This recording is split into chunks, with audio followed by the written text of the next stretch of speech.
여호수아는 이스라엘 모든 지파를 세겜에 모았습니다. 세겜. 이 세겜은 어떤 곳이냐? 세겜의 세겜 남쪽에는 그리심산이 있고요.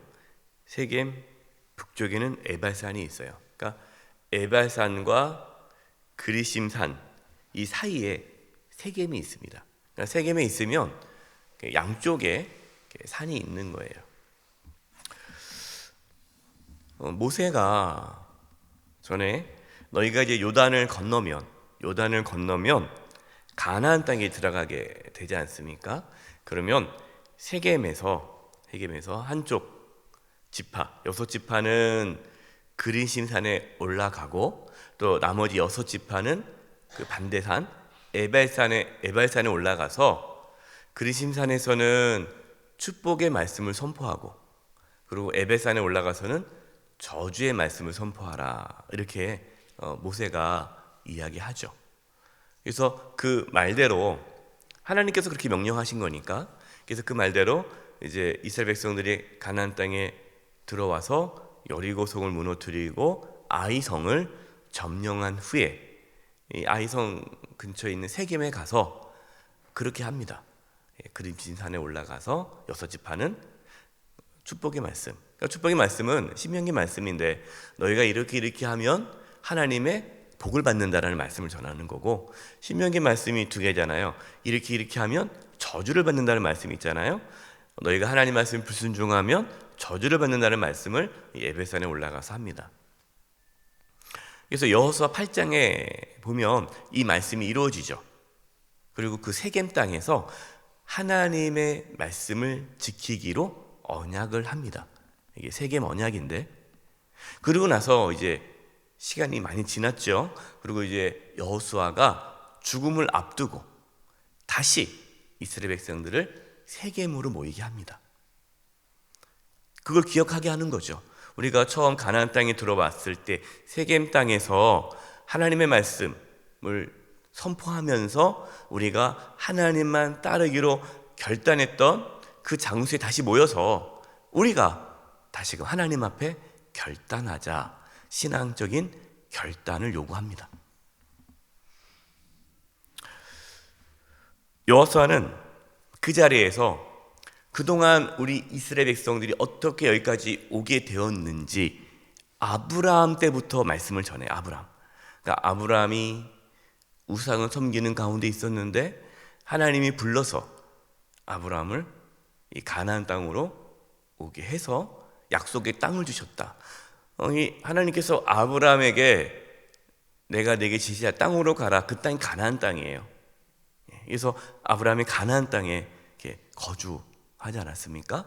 그 약속의 땅을 이제 주신다고 했는데 그 땅을 주셨던 그 과정을 얘기하는 거죠. 그래서 아브라함의 그 자손 이삭과 또 그 후손 야곱과 또 그 야곱의 12 아들들을 통해서 이스라엘 민족을 이루었고 애굽에서 종노릇했던 것을 인도해 주셔서 광야를 지나 이제 이 가나안 땅에 정착하게 된 그 모든 과정을 이 세겜에서 말씀을 전하고 있습니다. 여리고와 그리고 이 가나안 족속을 어떻게 쫓아내셨는지를 12절 말씀을 통해서 정리하는데요. 내가 왕벌을 너희 앞에 보내어 하나님께서 하신 말씀입니다. 하나님께서 여기서 이 왕벌은 이 벌 종류인데요.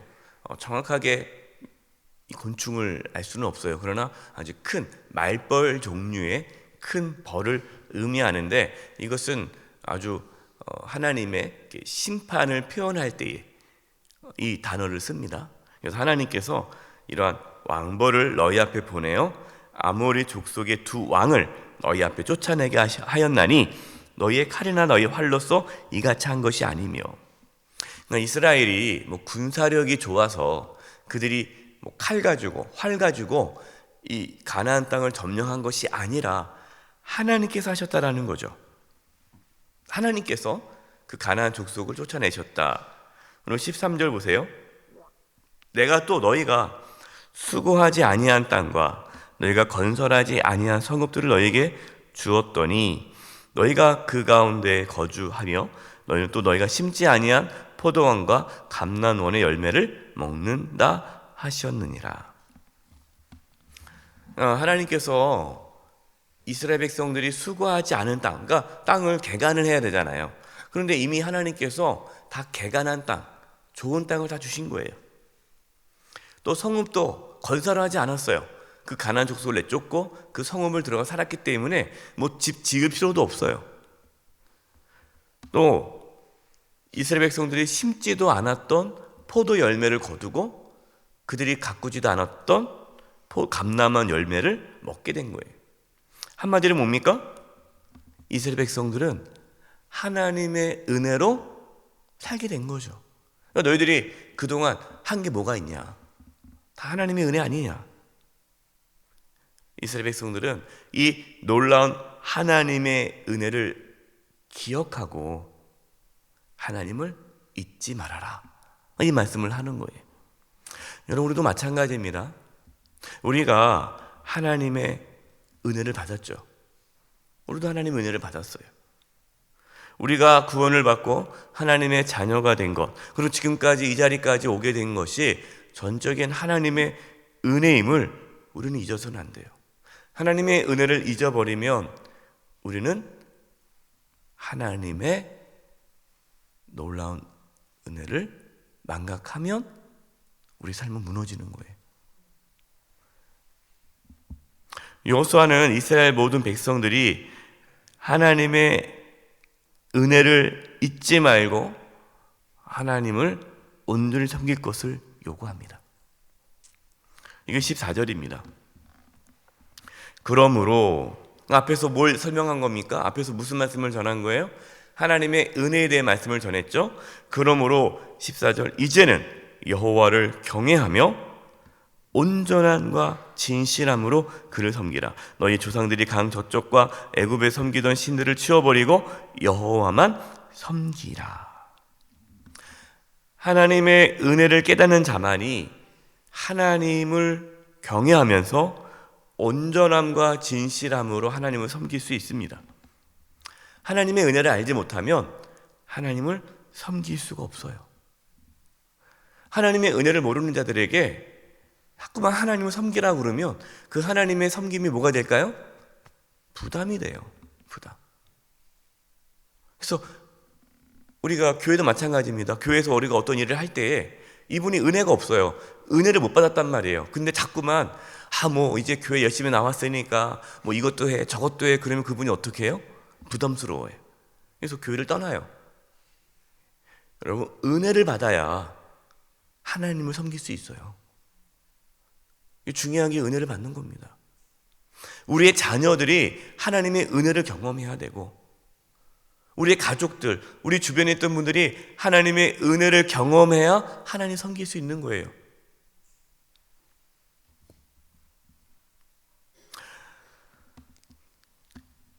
여호수아는 지금 이스라엘 백성들에게 결단을 요구합니다. 너희가 저쪽에 강 쪽에 있는 신들을 치워버리고 하나님만 섬기라, 이걸 요구하고 있는 거예요. 여러분, 신앙은 결단입니다. 결단. 내가 다른 것을 섬기지 않고 오직 하나님만을 섬기겠습니다. 여러분, 이게 신앙이에요. 우리가 매 순간 하나님을 결단해야 돼요. 하나님만 섬기기로 결단해야 돼요. 그렇지 않으면요, 우리 자신도 모르게 우리가 세상의 풍습을 따라갑니다. 세상의 가치관에 따라서 세상의 욕망대로 살아가게 되어 있어요. 15절입니다. 이 15절이 이 여호수아, 저는 개인적으로 이 15절이 여호수아 전체의 중요한 말씀이다 생각이 들어요. 15절. 우리 15절 말씀을 읽어보겠습니다. 시작. 만일 여호와를 섬기는 것이 너에게 좋지 않게 보이거든 너희 조상들이 강 저쪽에 섬기던 신들이든지 또는 너희가 거주하는 땅에 있는 아무리 족속의 신들이든지 너희가 섬길 자를 오늘 택하라. 오직 나와 내 집은 여호와를 섬기겠노라 여호수아는 솔직해지자. 하나님을 섬기는 것이 좋게 보이지 않으면 다른 신을 섬겨라. 그냥 이렇게 어정쩡하게 하나님을 섬기지 말아라.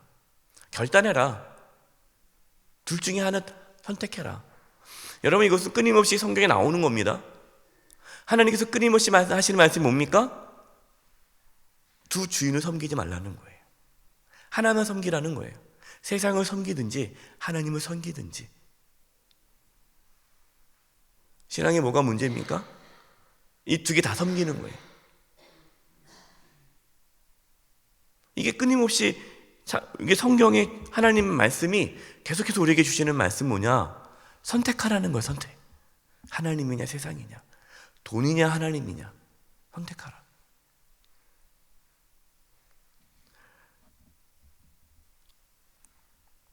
지금 이스라엘 백성들 중에는 이미 가나안 풍습을 따르는 자들이 있습니다. 하나님을 섬기면서도 가나안 풍습을 따라 바알과 아셀을 섬기고 있는 거예요. 여호수아는 신앙의 결단을 요구합니다. 솔직해지자. 하나님이 좋게 보이지 않으면, 저 세상이 좋게 보이면 세상 선택해라. 나와 오직 내 집은 하나님만 섬기겠다. 여기서 여호수아가 나만 섬기겠다 말하지 않습니다. 나와 내 집은. 여러분, 신앙은요, 개인이 아니라 가정에서 이루어집니다. 그래서 주 예수를 믿으라. 그러면 너와 내 집이 구원을 얻으리라. 그러죠? 여러분, 신앙은요, 가정이에요. 가정. 한 가정이 하나님을 섬기는 거예요. 한 가정이 하나님만 섬길 수 있어야 돼. 그 말이 뭐냐면, 온전한 신앙은 그 가정이 하나님을 섬기는 거예요. 우리 자녀들이 하나님을 섬기고, 가정, 식구들이 하나님을 온전히 섬기는 것이, 이게 온전한 신앙의 모습이에요. 그래서 우리가 자녀들에게 신앙의 유산을 넘겨줘야 할 책임과 의무가 있어요.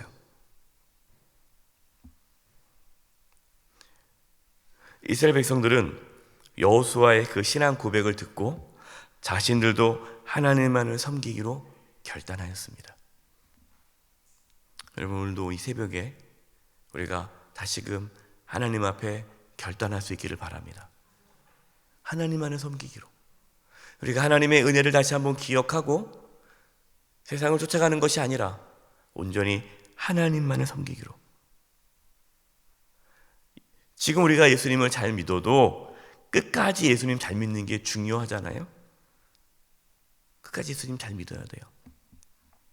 우리가 끝까지 하나님을 잘 믿으려면 하나님의 은혜를 늘 기억해야 합니다.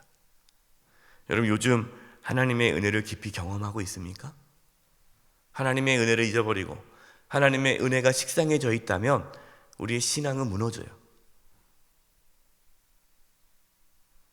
하나님만 온전히 섬기고 있습니까? 우리의 가정이 하나님만을 섬기고 있습니까? 늘 자신의 신앙과 우리의 가정의 신앙을 살피면서 늘 하나님만 섬기기로 결단하며 나아가는 저와 여러분 되기를 간절히 축원드립니다. 기도하겠습니다. 하나님 아버지, 우리 사랑하는 모든 성도님들의 그 가정이 하나님만 섬기기로 결단하며 나아가게 해 주시옵소서.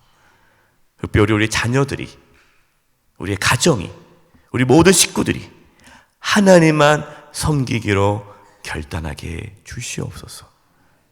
예수님의 이름으로 기도드립니다. 아멘.